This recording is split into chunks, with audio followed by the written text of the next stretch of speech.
Hello, good morning everyone. It is a pleasure to be here, albeit digitally. I'm very happy to address you today from the Netherlands on your TAFE Directors Australia Convention. And I will tell you something about an initiative that's going on in Europe for the last couple of years. My name is Boudewijn Grievink. I'm working for an organization called Catapult, and I'm one of the two coordinators of the Community of Practice of Centers of Vocational Excellence. And in the next 20 minutes or so, I will inform you about what we're trying to do in Europe, what these Centers of Vocational Excellence are. I will give you some examples, hopefully for inspiration, but I will also share some lessons learned with you, because since this is an innovative initiative, things have gone wrong as well. And I think it's important to share the lessons we've learned in Europe. First, the big question is, why are we developing something called a Center of Vocational Excellence? And the answer is quite easy. In Europe, we are facing major challenges as a society and also with our economies. On the one hand, the digital developments in the world basically force us to really update the way we are working in small and medium-sized enterprises, in hospitals, but basically in all parts of society. Furthermore, due to climate change, we are forced to adapt our economies, make them more green and make a green transition. So we will build a sustainable future, not only for ourselves, but also for our kids and our grandchildren, of course. And on top of that, we have another issue, and that is probably quite familiar to you as well, and that's an aging workforce. In the upcoming years, many members of the European workforce will retire, and for instance, many small and medium-sized enterprises in Europe are struggling to find successors for their businesses. And given the fact that these small and medium-sized enterprises are the backbone of our economy, this is a major challenge. And if that is not enough, on top of that, we also try to make these transitions in a just and inclusive manner. We believe in Europe that we need a robust vocational and professional education system to make sure that we have the right people with the right skills to build this future and to meet these challenges head on. And then you may wonder, how do you do this? Well, this is where the Centers of Vocational Excellence come in play.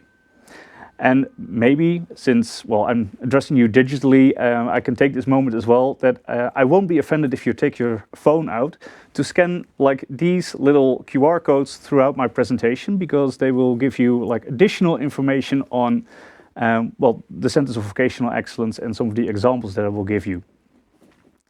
So what are the Centers of Vocational Excellence trying to do?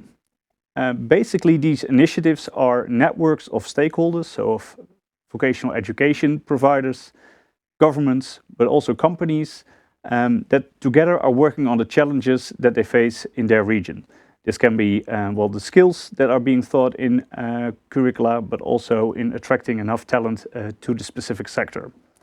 And the interesting bit about the Centers of Vocational Excellence in Europe is that these initiatives have a regional component. So in every single member state of the European Union, these initiatives are being developed, and at the same time they are connected on an international level, so the individual regions can learn from each other, and by doing so they basically make sure that they don't have to reinvent the wheel and make sure that the whole is bigger than the sum of its parts. So if you would transfer this to Australia, for instance, you can imagine how different territories could work together on a national level as well to basically address the issues we are facing as a society.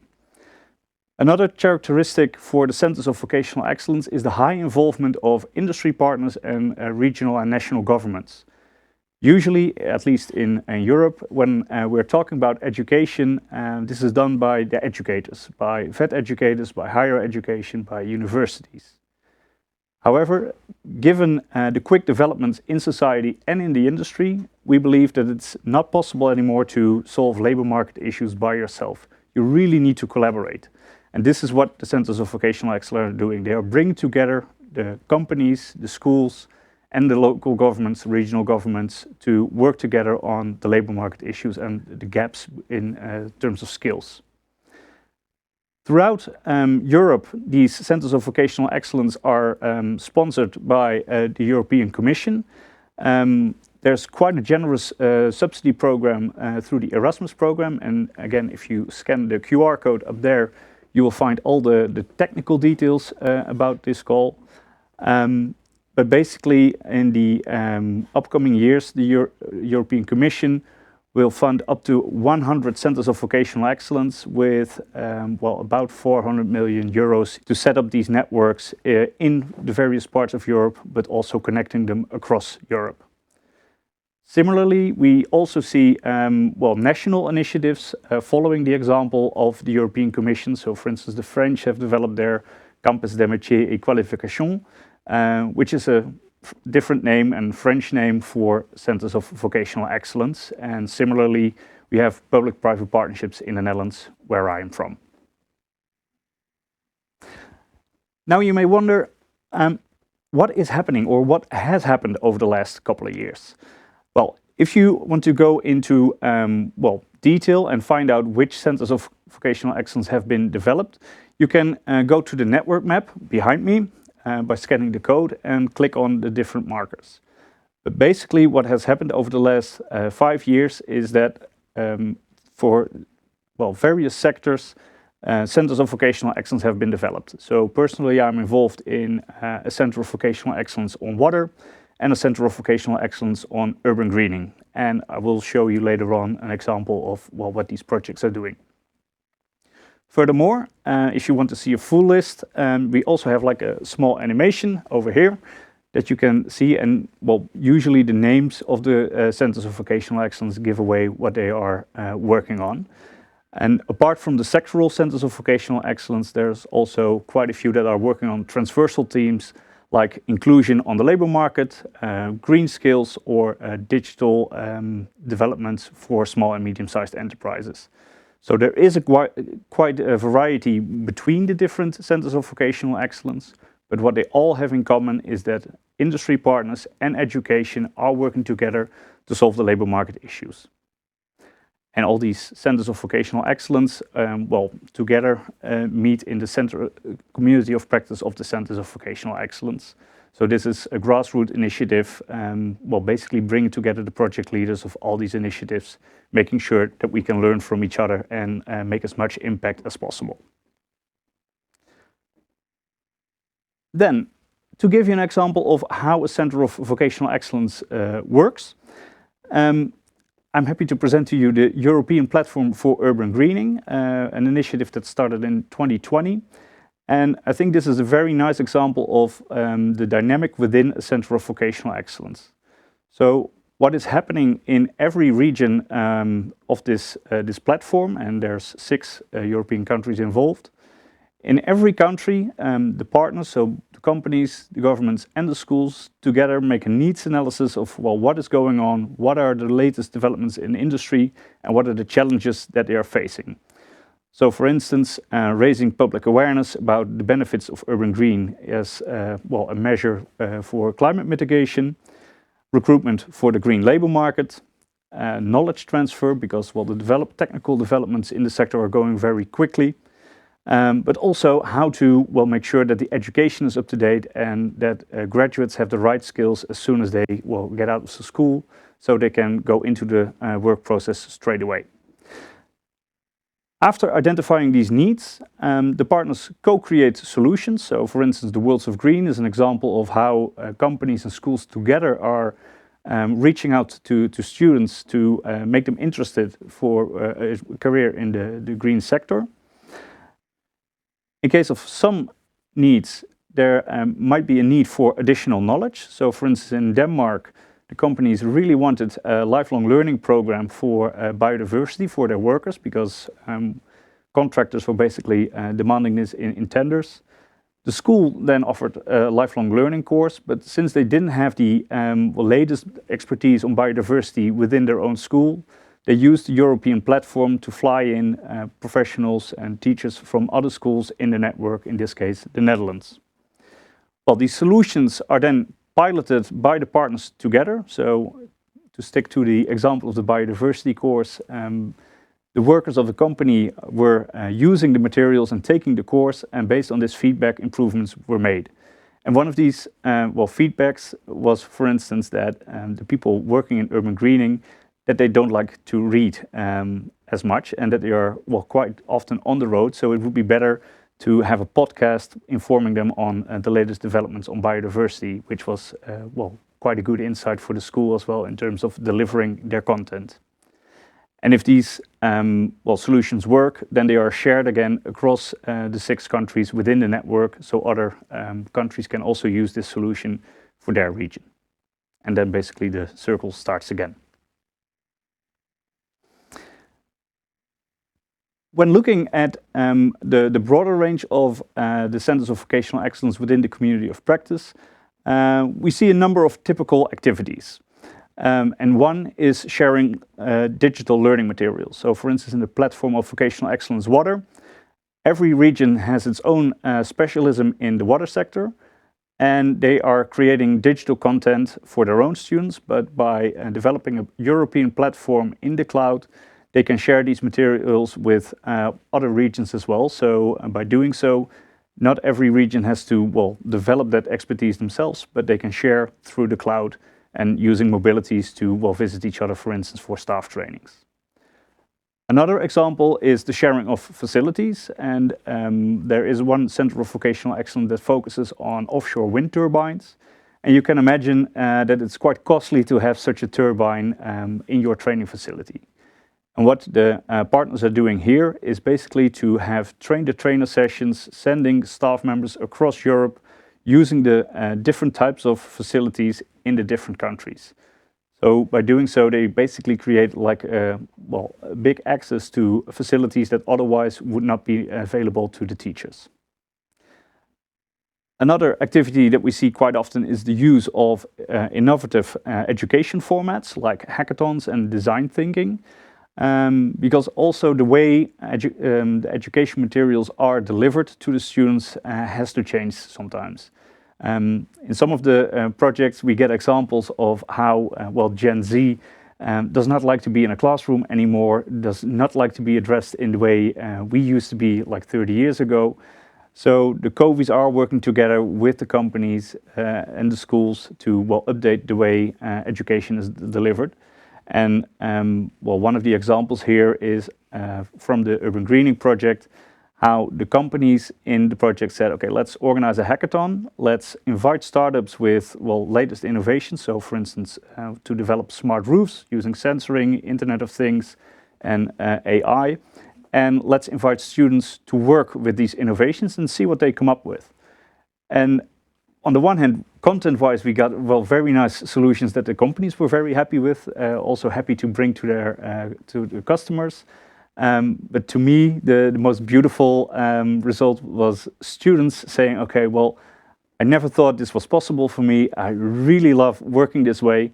And also their teachers saying, okay, I've never seen my students work this hard. So I think it's an example of how you can motivate anyone basically to work hard, as long as you make sure that you know what makes them tick and put them in the right context. And a fourth activity that we see quite often is international mobility of students, teachers and workers to learn from different contexts. And when I say international, this is between the countries of the European Union. So if we would translate this to Australia, probably we are still all traveling just between Melbourne and Sydney. But nevertheless, for the students, it is quite an experience also to develop their soft skills and their 21st century skills. Well, as I mentioned before, there is a quite high involvement of industry partners, and we have asked the industry partners, okay, but why do you want to join these centers of vocational excellence? Because you could also say education is something for the education providers, and why should we be involved? Nevertheless, and luckily I have to say, many of the industry partners want to be involved with the centers of vocational excellence, and this has to do with access to talent, to make sure that their own workers have the right skills, so lifelong learning kind of activities. But also when it comes to the small and medium-sized enterprises, you see that access to knowledge and the access to research and development facilities are hugely important. And in Europe, 90% of the economy is formed by these small and medium-sized enterprises. So to us, also to remain innovative, it is hugely important that these companies have access to these kind of facilities. And by working together, these companies manage to get this access. Furthermore, building reputation and a network in the own sector is a very important element why companies decide to join the Centers of Vocational Excellence. So for instance, in the European Platform for Urban Greening, the companies really joined because of the international relations, basically, wanting to be a part of a movement with front runners of different countries and making sure that we make each other better. And finally, an important reason for industry to join is the social responsibility towards society. Well, if you want to know more about how, for instance, the applied research is done, you can take a look at the video just above my head, because this is another project done by several centers of vocational excellence, specifically focusing on applied research. Often, VET is seen as just a place where you can get your talent and where you can train your staff. But given the position of VET institutions within the skills ecosystem, they can play a major role in doing applied research and testing innovations. And that's what this AIR-in-VET project is all about. So from different regions of Europe, we have mapped models of how you can do applied research and how you can transfer these models to your own context. So if you're interested in this kind of role for your VET institution, definitely check out this website and project. Well, I promised you some lessons learned as well. And I have to admit, not all 53 centers of vocational excellence that started are in the same phase of development. And some had a bit of a bumpy road, some had like a very good start and slowed down later on. But we got a couple of lessons from these projects. And the first one is that co-ownership is key. So it is very important that schools, governments and companies are equally involved in the project. And one of the ways how we guarantee this is by the demand of co-funding from all partners in the project. In Europe, we see sometimes when there's a subsidy for a project and no co-funding is required, that some of the partners tend to hang back a little bit and just wait and see. But as soon as organizations have to put their own investment in the project, that kind of is a guarantee to have their involvement and make sure that they are committed. The second lesson that we learned is that it takes time to build relations in these centers of vocational excellence, especially since you're bringing together different types of worlds, so to say, from education, companies and government. And a typical center of vocational excellence lasts for 4 years, and this is also the amount of time that you would need actually to build the relations and also to get to a sustainable relation that will also continue after the project period. The third lesson is start.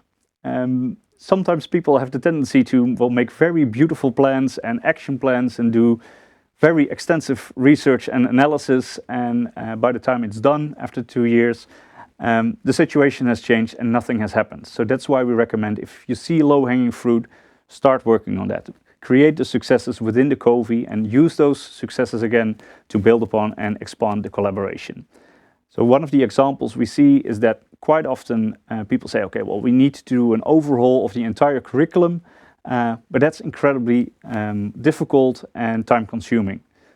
So I'm not saying that you shouldn't do that, but I would recommend to start with some concrete, smaller projects as well, so you can build successes that will contribute to the relation and will also attract others to join your Center of Vocational Excellence.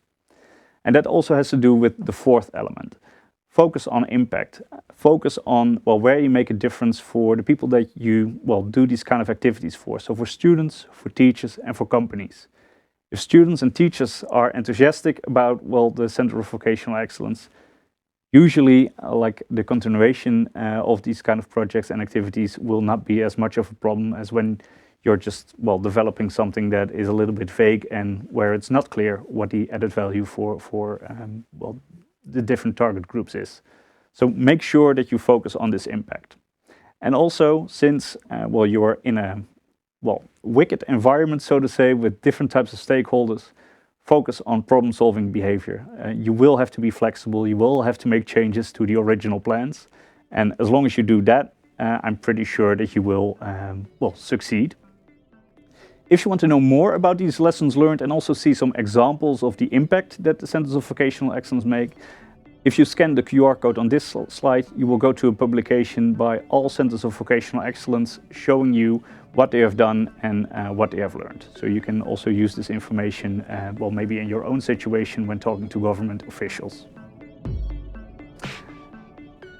And I think the biggest lesson we've learned in the Centers of Vocational Excellence and why all the stakeholders are involved is that it's not about increasing your own share in your own market or sector, but it's about increasing the size of the pie as a whole. So really working together, addressing the challenges we face, and make it a collaborative effort.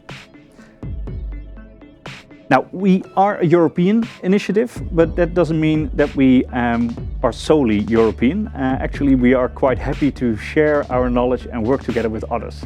So this is an invitation for you all to get in touch with either me or the Centers of Vocational Excellence that you saw earlier on this network map. And on this network map, you will see the profiles of every Center of Vocational Excellence, including the contact details and social media outlets, for instance. Furthermore, to make this invitation even more concrete, in September this year, we will meet with all the Centers of Vocational Excellence in Lyon, in France, to network, to share experiences, and to show what we've learned and what our best practices are. And you will be more than welcome to join us there. You see once again a QR code that you can use to go to the registration page, and we would be very happy to have a cup of coffee or maybe even a glass of wine in France with you and discuss the opportunities for further collaboration. Thank you for your attention. Once again, thank you for having me today, and I wish you a very pleasant convention for the rest of the day.